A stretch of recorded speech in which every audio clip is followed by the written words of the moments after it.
Good afternoon, bonjour. Welcome to the annual Avie Bennett Historica Canada public lecture in Canadian history. I am Marcel Martel. I'm a member of the History Department and the Avie Bennett Historica Canada chair holder. Let's begin by acknowledging the land we are on. This meeting is virtual, and because of that, we are not all actually gathered in the same space. York's land acknowledgement might not represent the territory that you are currently on. And I would ask, if that is the case, that you each take the responsibility to acknowledge the traditional territory that you are on and its current treaty holders. As a member of the York University community, I recognize that many Indigenous nations have long-standing relationships with the territories upon which York University campuses are located that precede the establishment of York University.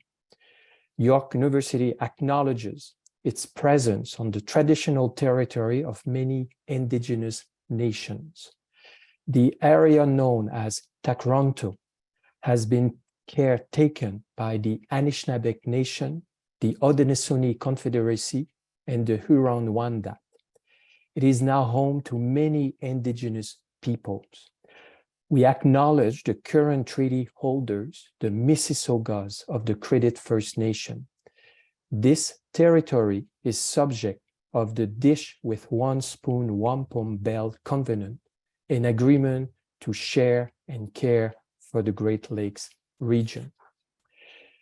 We have arranged to have live ASL interpretation and closed captioning for this event. Any participants who would benefit from the closed captioning are encouraged to bring their mouse to the bottom of their screen and select Closed Caption and then Show Subtitle. If you're having trouble with this, please use raised hand feature and you will be assisted privately in the Zoom chat.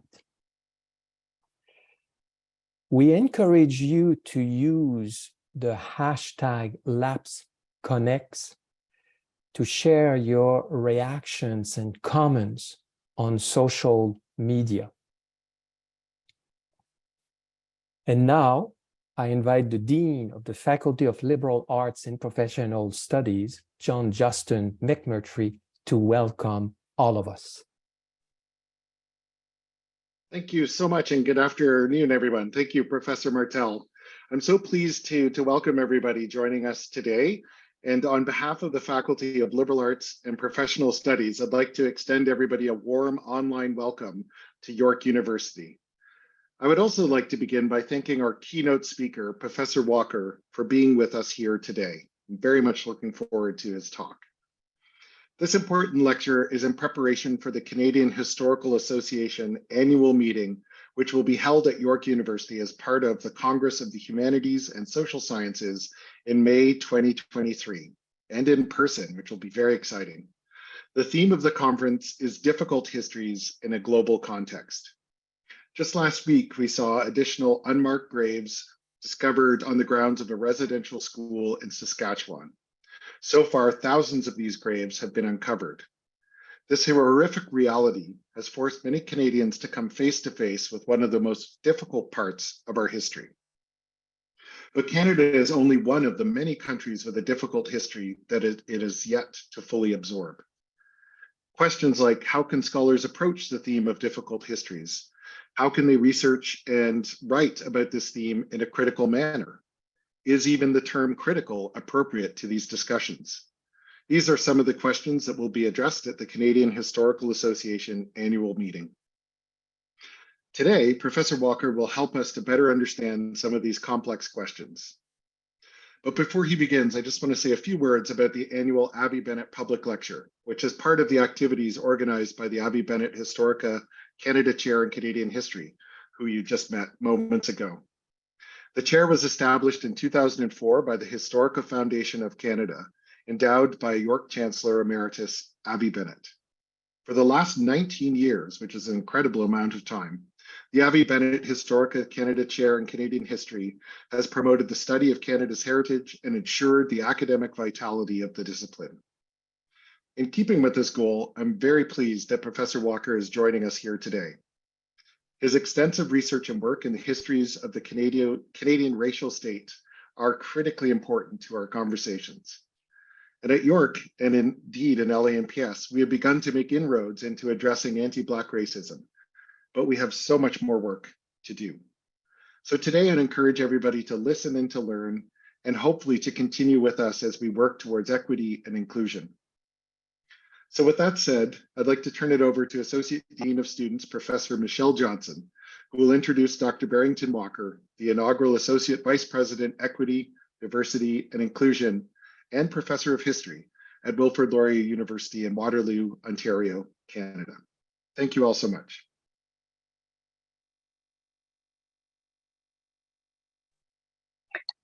Thank you so much, Dean McMurtry. Good afternoon, everyone, and welcome to the annual Avie Bennett Historical Lecture organized by the Avie Bennett Historical Chair in Canadian History within the Department of History at York University. The chair, which was established in 2004, has been at the forefront of the promotion of the study of Canada's history and heritage. Professor Marcel Martel holds that chair. Under his guidance, the Avie Bennett Historical Lecture has become a signature event within the Department of History, in the Faculty of Liberal Arts and Professional Studies, and at York University. In keeping with the objective of highlighting the vitality, nuance, and complexity of Canadian history and heritage, each year the Avie Bennett Historical Lecture features an esteemed scholar who is invited to share their research and perspectives from a wide range of audiences within the Academy and wider community. Today, I have the distinct honor to introduce the esteemed lecturer for this year's Avie Bennett Historical Lecture, Professor Barrington Walker. Dr. Walker is a professor of history at Wilfrid Laurier University, where he currently serves as that institution's first Associate Vice President for Equity, Diversity, and Inclusion. Dr. Walker also serves as a member of the board of the Federation for the Social Sciences and Humanities, and is the chair of that foundation's Standing Committee on Equity, Diversity, Inclusion, and Decolonization. Before assuming his position at Laurier for 18 years, Barrington was an active, impactful member of the history department at Queen's University, where he taught at the undergraduate and graduate levels, and also supervised and mentored more than 40 graduate students in topics related to his research specialties. Barrington's research interests focus on histories of Black Canada, race, immigration, and the law, which he has braided together in a tapestry of outstanding scholarship. His research, which has had an impact on the history and the historiography of Black Canada, has resulted in 3 major publications: Race on Trial, Black Defendants in Ontario's Criminal Courts, 1858 to 1958, published in 2010, which was shortlisted for the Ontario Speakers Book Prize in 2012. The African Canadian Legal Odyssey, Historical Essays, published in 2012, and The History of Immigration and Racism in Canada, Essential Reading, published in 2008. Since he is not at all busy with helping his institution to think through the complex and often fraught questions of equity, diversity, and inclusion, Barrington continues to produce important scholarly work in book chapters, in articles, and in commentaries. And because he is truly not busy at all, He's in the midst of not one, but two book projects. One called Colonizing Nation, a history of colonization, settlement, and Canada's racial state. And secondly, Dark Peril, Blacks and Violence in Canada's Urban Landscapes, both with Wilfrid Laurier University Press. We look forward to these publications and know that they will allow Barrington to continue to have an impact on the study of Canada's history and heritage. Today, Barrington's talk, titled Writing Difficult Histories in Difficult Times, takes us into the heart of some of the prevailing concerns of this moment. As movements for social justice and inclusion have gained momentum in the wake of the inequitable impact of the global pandemic, the repeated incidents of brutality and violence visited upon Black people in North America, and the acknowledgement of mass graves holding the bodies of Indigenous children at former residential schools in Canada, members of the community of historians have grappled with how to respond to these and other troubling consequences growing out of difficult and often painful history. Later this year, in May 2023, as scholars gather for the Congress of the Humanities and Social Sciences at York, the Canadian Historical Association will host its conference with the theme of Difficult Histories in a Global Context. It is only fitting that Barrington Walker, one of the country's leading historians of Canada, and more specifically of Black Canada, should begin this conversation. Barrington is one of our own. He earned his undergraduate degree at York University, and we are proud of all he has already accomplished and look forward to all that is to come, especially because his scholarship and his advocacy for those marginalized by large and small historical forces remain at the forefront of this country's scholar activism. I invite you to join me in welcoming Professor Barrington Walker to deliver his lecture and to make his contribution to this timely conversation. Barrington, welcome. Thank you so much, Professor Johnson, for that very generous introduction. And thank everybody. Thank all of you for coming to join me today for me to share my thoughts on writing difficult histories in difficult times. I'd like to also thank Dean McMurtry for his welcoming remarks, and special thanks to Professor Marcel Martel of the Department of History at York University and holder of the Avie Bennett Chair for reaching out to me some months ago with this distinct honor. It really did mean a lot to me to have been invited to share this talk with all of you and the other organizers who made it possible for me to join you at York today in this virtual space. So Anam, Nathalia, Mariana, and Krishika. Thank you all for all of the work that you've done and that you're doing behind the scenes to make this event happen. As Dr. Johnson mentioned, I have a long history with York University. The institution is very special to me, and it's been crucial to my life, both personally and professionally. So I do want to take this opportunity to thank all of the people at this university, all of my mentors, all of my teachers, and many of my cherished colleagues who have engaged in these fruitful conversations with me over the years. My home institution, Wilfrid Laurier University, is on the traditional territory of the Haudenosaunee, Anishinaabe, and the Neutral Peoples. It is part of the One Dish, One Spoon Treaty and sits on the Haldimand Tract. I am presenting to you today from Kingston, Ontario, and Kingston sits on the traditional territory of the Haudenosaunee, Anishinaabe, the Mississaugas, and the Huron-Wendat. This discussion is an engagement with the Congress 2023 theme of reckonings and reimaginings, and the ways in which this historical moment has brought Canadians face to face with one of the most difficult chapters in their history.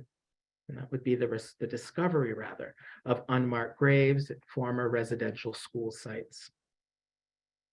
This talk, Writing Difficult Histories in Difficult Times, is a meditation. It's a schematic, really, on the topic of writing difficult histories in difficult times. And I think we can all agree that the past few years have been challenging, to say the least. In this talk, I will talk about the multiple challenges of understanding the past and writing difficult histories in the context of living through one of the most difficult and transformative times in human history. And not surprisingly, for me, at the center of framing and thinking about this difficult time is the global COVID-19 pandemic. And one risk I realize with placing COVID at the center of a conversation about difficult times is that it might easily fall prey to lapsing into cliche, or worse, that it might be an imprecise or overly simplistic reading of the current historical moment. The COVID-19 pandemic was and has not been experienced by everyone, every community, or every constituency the same way. And this is one of the cruel things about the pandemic.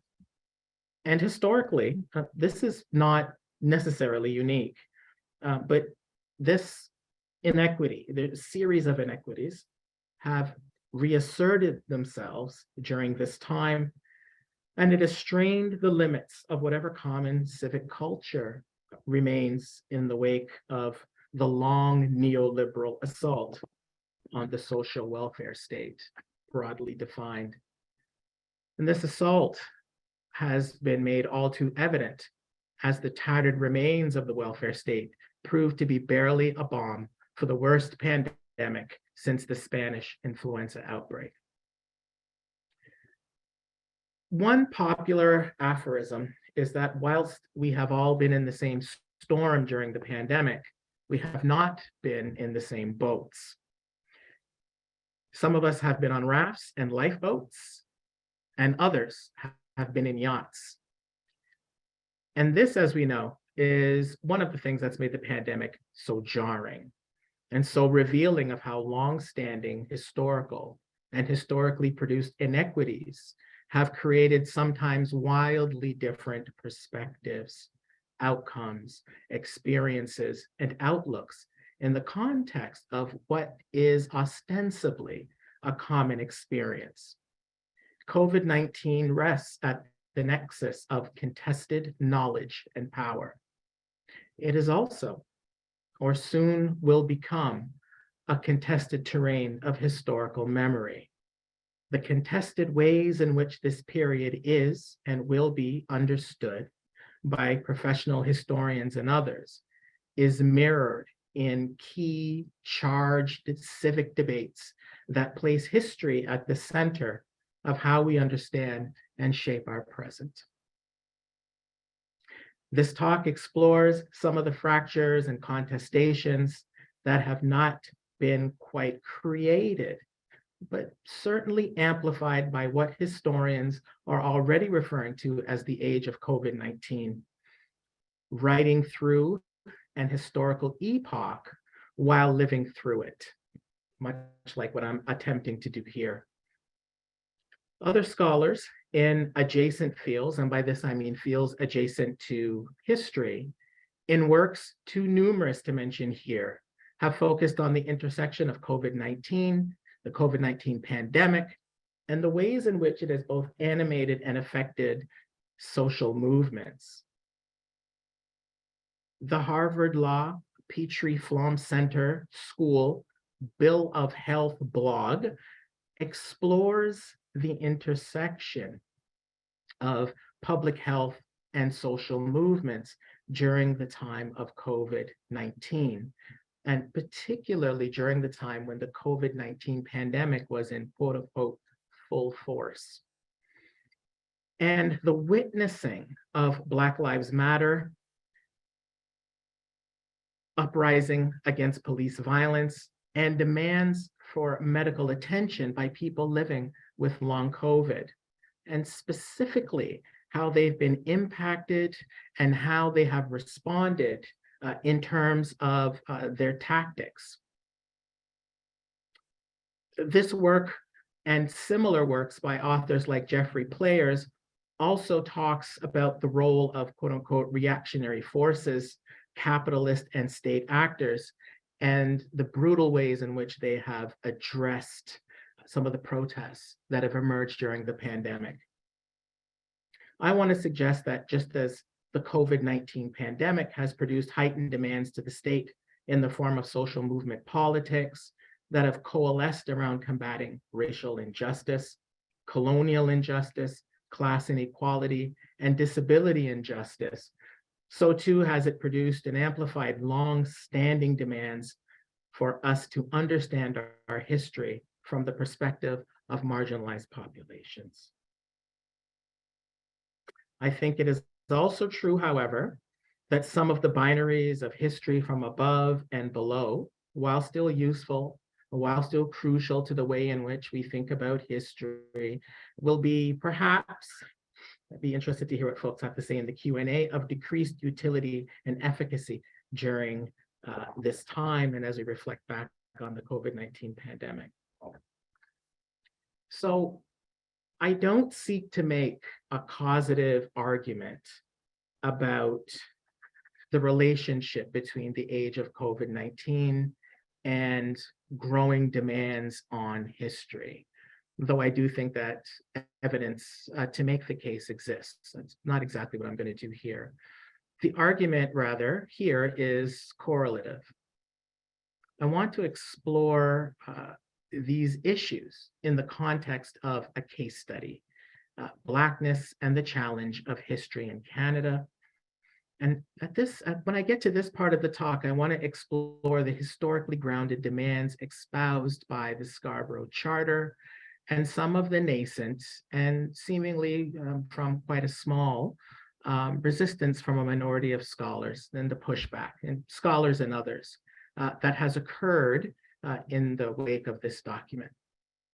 I want to further suggest that the still nascent debate around the Charter must be read in the context of historical contestations around settler colonialism and the ongoing debates about the residential school question in Canada, and how we understand history and the demands that are being placed upon it. I want to fully disclose that I was part of the histories that I will recount and analyze here. I'm a member of the Interinstitutional Committee for the Scarborough Charter, and I was a member of its drafting team, and the principal drafter was McGill University's Faculty of Law professor and Tier 1 CRC, Adele Blackett. My current principal role as a university administrator has also had an effect on the ways in which I think about history and how I apply my academic training to my administrative work. So before moving towards my case study, the Scarborough Charter, I want to say a few words on history and on difficulty. Part of the received wisdom in academic history is that we need distance to properly assess and analyze historical events and epochs. And there is, of course, some truth to this. The passage of historical time, conventionally conceived in terms of chronological time, can give us the distance that is required to make sense of historical events, and providing us perhaps a sense of clarity and analytical precision that might not be possible if we're quote unquote too close to them. But it is also true, of course, that this received wisdom on the necessity of historical distance has always run into the inescapable fact that a historian cannot write about the past outside of his or her historical time period. In his work, History, A Short Introduction, John H. Arnold describes history as, quote, a true story of something that happened long ago, retold in the present. The past is brought to life once more, and the unequal contact between then and now has been reestablished. E.H. Carr, and I'm going back some ways now, in his classic text, What is History, wrote, when we attempt to answer the question, what is history, our answer consciously or unconsciously reflects our own position in time and forms part of our answer to the broader question of what view we take of the society in which we live. The issue of difficult histories is relatively simple on the surface, but of course it becomes more complicated when one thinks about it. The idea of difficult histories is usually meant to signal histories that are quote unquote sensitive or fraught, histories that unsettle the status quo, or those which the dominant culture finds unsettling. The Canadian Museum of History, for example, says this about defining difficult history. And I quote, what is difficult history? While hard to define, the museum community generally considers content to be difficult if it elicits a strong emotional reaction from an audience. Subjects often include oppression, violence, and trauma. Difficult history can force us to confront our own worldview, which can be challenging. End of quote. The guide goes on to offer its readers strategies on how they might conduct these difficult conversations in classrooms and other sorts of learning spaces. And the strong emotional reaction that is referenced here appears to be the reaction of various dominant groups and how they might react to being made to, quote, confront their own worldview. Historians from equity-deserving groups who have taught difficult subjects in classrooms in majoritarian spaces are familiar with this dynamic and the skill that it takes to navigate such difficult conversations. Historians from equity-deserving groups who work and publish in these sorts of spaces are also familiar with these sorts of dynamics in the realm of publishing and the dissemination of research. In this sense, the idea of difficult history invites questions of difficult for whom?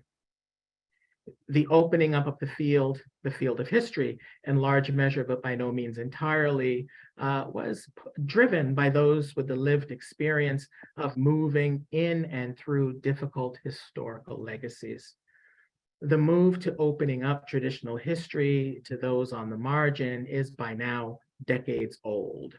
It's a decades-old project encapsulated in the establishment of what was the new history in the 1950s onward, and the use of new analytical models, sources, and bodies of evidence to explore history from below, and the emergence of labor history, history of the working class, social history, women's history, and more unevenly and belatedly, particularly in the Canadian context, queer history, Indigenous history, and critical race histories.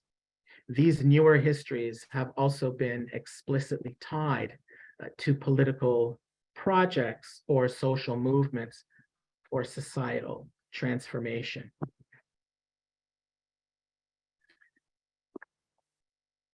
So in the next part of my talk, I want to move on to talk about Blackness history and the Scarborough Charter.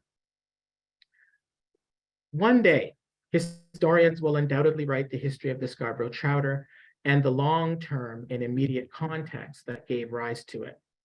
But much like the history of COVID-19, the historian writing about the Charter now is living during the time of its founding and in the midst of its historical trajectory. The full title of this document is the Scarborough Charter on Anti-Black Racism and Black Inclusion in Canadian Higher Education, Principles, Actions, and Accountabilities. The Scarborough Charter was a product of an institutional advisory committee that met to discuss the possibility for such a document to exist under the leadership of the University of Toronto's Dr. Wisdom Teddy, who's a principal at Scarborough campus and one of the University of Toronto's vice presidents. The work of that group gave birth to a nationwide set of days of dialogues where folks in the sector from across the country shared their views on how exactly universities might tackle the question of anti-Black racism in the university. And from there, a drafting committee was struck for the charter, and the committee was informed, rather, by the conversation that was generated by these dialogues. The charter, some 22 pages in length, is divided into 3 major sections: a preamble, principles, and institutional actions. And the preamble of the Scarborough Charter is what grounds much of the document and orients the charter in 2 calls, affirming and recalling. So grounded in 2 calls, grounded in history, these 2 calls. The charter affirms the centrality of universities and colleges as institutions tasked with the search for truth and creating the conditions for dialogue and action that yield, quote, inclusion, substantive equality, and societal transformation. So the section that's labeled recalling is, in essence, a call to history. And it says, quote, recalling the distinct, complex historical legacy of Black peoples since the first known arrival of interpreter Matthew DaCosta in 1608, including the enslavement of Black people in Canada, Black participation in the defense of British North America, the establishment of Black communities from the Loyalist era through the Underground Railroad, Black settlement on the prairies at the turn of the 20th century, contributions of people of African descent to the diversification and strengthening of the country, and the specificity of the relationship of descendants of enslaved Africans to settler colonial practices and the first caretakers of Turtle Island. So this recalling is followed by a second call to history, in this case, more recent histories. It says, quote, recalling the Universal Declaration of Human Rights in 1948 and leading human rights treaties on equality ratified by Canada, including the International Covenants on Civil and Political Rights and Economic, Social and Cultural Rights, 1966, the International Convention on the Elimination of Racial Discrimination, 1965, and the International Labor Organization's Discrimination in Employment and Occupation Convention, 1958, as well as the Durban Declaration and the Program of Action of the World Conference Against Racism, Racial Discrimination, and Related Intolerance. This is in 2001, and as well, the United Nations Sustainable Development Goals. The first call in the charter narrates a distinctive history of Black Canada that is still too often ignored in many conversations about the nation's history, particularly the history of enslavement in Canada. It goes on to make nation-building claims, eschewing both the idea that Black people are recent arrivals, interlopers, or perpetual guests to Canada, and the idea that Black people did not defend the nascent colonial state through military service. It also speaks self-reflectively of the quote-unquote unique relationship between enslaved Africans and the settler colonial policies that governed and devastated the populations of the original inhabitants of Turtle Island. And of course, part of the long and complex legacy of Black peoples in Canada that is being grounded in the historical preamble is the history of Black people in its universities. In her important work, Black Racialization and Resistance at an Elite University, Rosalind Hampton writes at some length about the intertwined histories of slavery, race, and colonialism in one of Canada's most prestigious U15 institutions of higher learning. She writes about how in this particular institution, and in similar institutions by extension. There are histories of colonialism, anti-Blackness, and slavery that are foundational to how these institutions were founded and how they are currently run.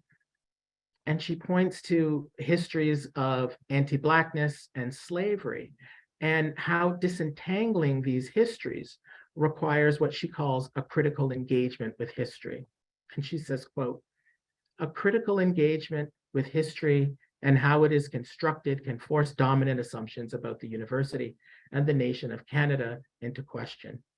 In addition to exposing fundamental illusions and falsehoods embedded in Canadian national myths, such as the absence of colonialism and slavery, understanding the conditions under which universities were founded in Canada reveals their intended roles in society and provides a baseline for understanding how they have and have not changed and are not changing now. More than the treatment of history solely as a series of events that happened in the past, this requires a historiographical project that examines the role of institutions in the construction of history itself, the contemporary construction of a partial, and that is both incomplete and not impartial origin story. Hampton's work shows how critical engagement with history provides the foundation upon which we can begin to question the assumptions and the historical narratives upon which the colonial history of the university rests, and then how the university produces knowledge to perpetuate coloniality. The charter moves through a discussion of these long histories of Blackness in Canada to more recent histories of Blackness and global human rights. So this is in the second call to history that I mentioned earlier, and thus ties the specificity of Black histories in Canada to a broader global and legal context of human rights acts, declarations, and covenants.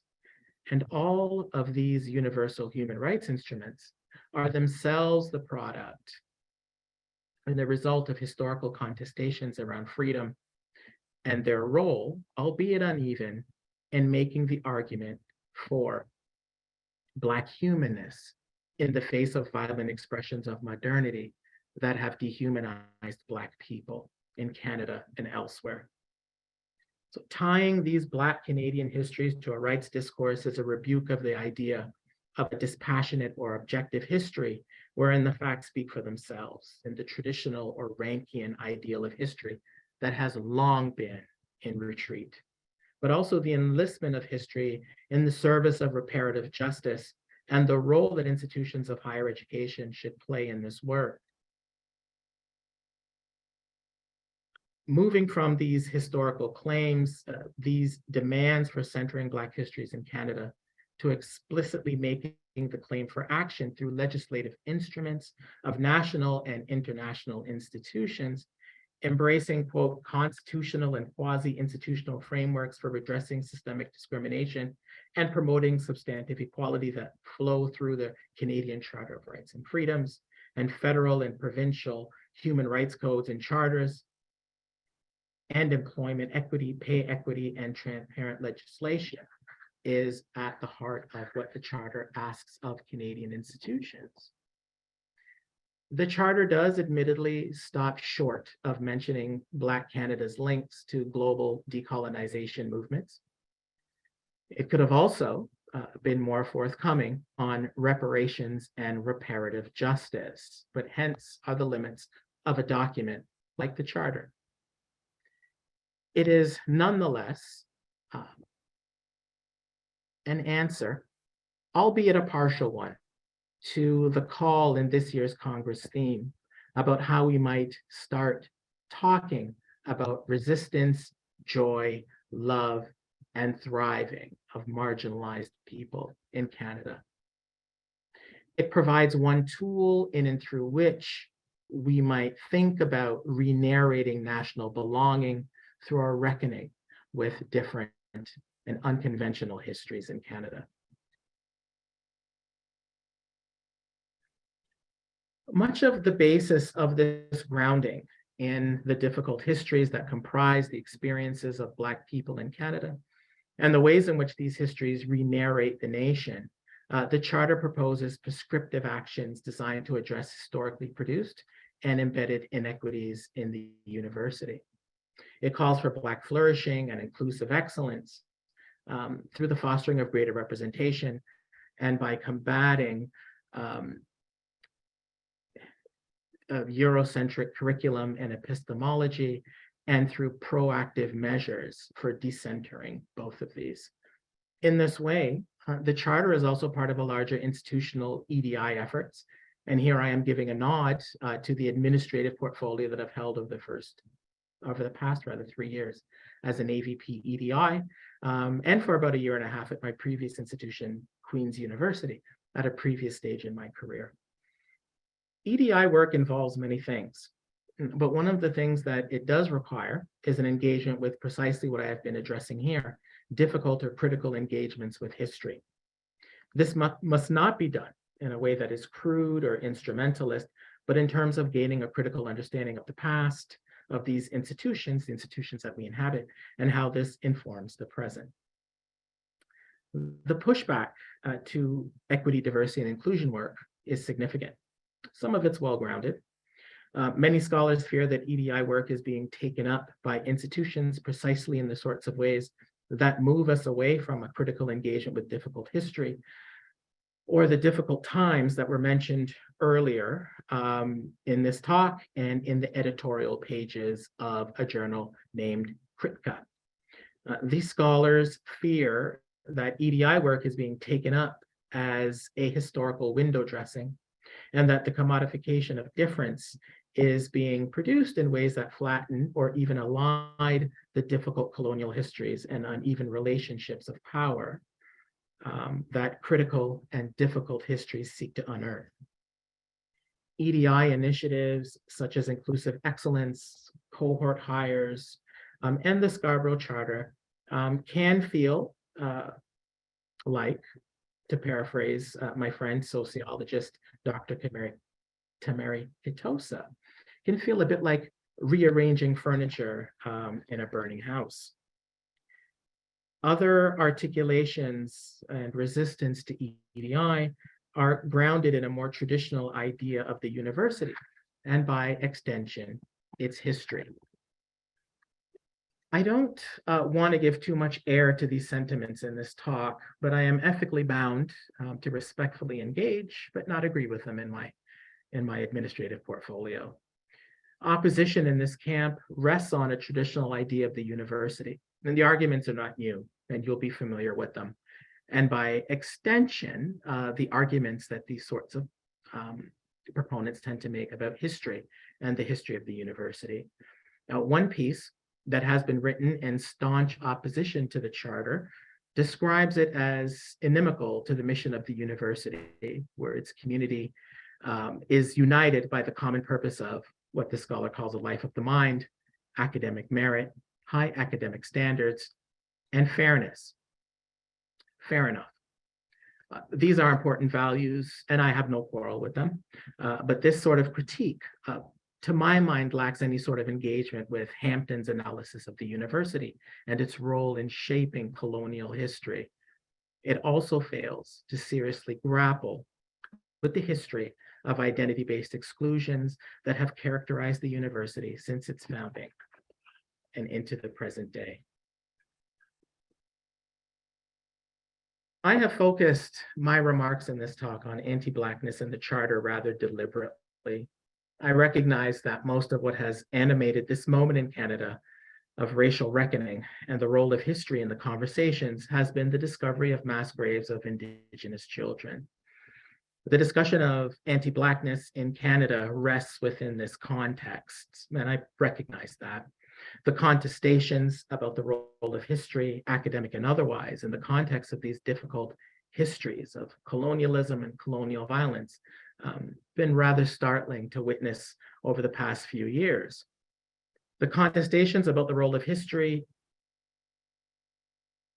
of colonialism and colonial violence played out during my time as a member of the board of the Canadian Historical Association when much of this conversation was taking place. So full disclosure here. I'm speaking specifically of the Canadian Historical Association, the position that they published, or that we published on Canada Day 2021, and the long fallout and aftermath of that conversation that continues to play out in media, including social media. So this was the statement that the Canadian Historical Association wrote on genocide and residential schools, and the flurry of controversy that followed in the wake of that statement. So there is no need in this space to retrace all of the particulars of that conversation or all of the players involved. One is struck, though, by how this debate has reverberated through the profession and the Canadian historical profession, which I acknowledge is still a relatively small and somewhat homogeneous group. But historians who engage in this conversation played an important role in writing the counter-history of Canadian modernity and progress, that is the history of residential schools in Canada. And there's one particular historian that many of you on this call will know has been quite instrumental in driving this conversation, University of Manitoba historian. And many historians in our profession have done the crucial work of taking that conversation to a broad audience, and have undoubtedly done so at considerable personal cost, including threats to their safety. But there is a broad consensus, notwithstanding claims to this consensus being a phony one, that is based on myth, that in order to have a full understanding of Canadian history, one must come to terms with the legacy of these schools, and without attempting to sidestep the issue of genocide by engaging in sophistry. Much, though not all of it, of these sorts of conversations are in support of a quite malicious strain of residential school denialism, which Canadian historians have done well to combat. Canadian historians have powerfully made the case that whether one prefers the term genocide or crimes against humanity, the implication and the involvement of the Canadian state in this sordid history has been quite clear. Historians have done an effective job of grappling with these difficult histories, but the discussion must not simply stop at debating genocide or the complicity of the Canadian state. It must also be mobilized into decolonizing praxis, the confluence of theory and action that reaffirms Indigenous life, love, and joy. This discussion should also center and highlight Indigenous scholars. And for me, this effort to grapple with the difficult histories of indigeneity in Canada during a difficult time, awful discoveries of children's remains alongside residential school denialism, will have been for naught if we don't challenge the profession and center Indigenous voices. And at this time, it seems to me there have only been modest changes in this direction. So in conclusion, this year's Congress and Canadian Historical Association conference comes at a challenging time. This talk has attempted to make the case for how the difficult times in which we live, punctuated and animated by the age of COVID, and the pressure that is placed on our institutions, including our universities that have been battered by COVID, and our systems of knowledge and ways of knowing, and the intense calls for redress and justice that have been placed on the state are all coalescing during this particular moment.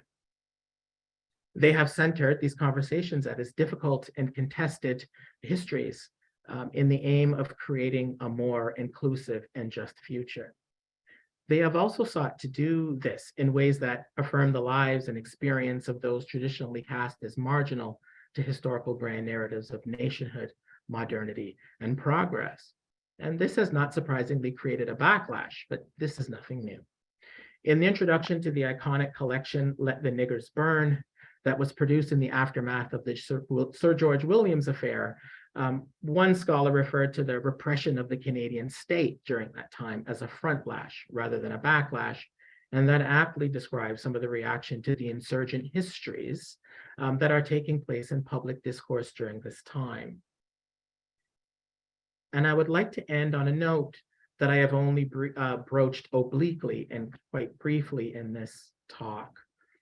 And that is when these difficult histories, these unsettling histories are generated by quote unquote equity deserving or non-white majoritarian scholars, the implications can be quite serious, particularly when one engages in the difficult work of institutional culture change. Thank you very much.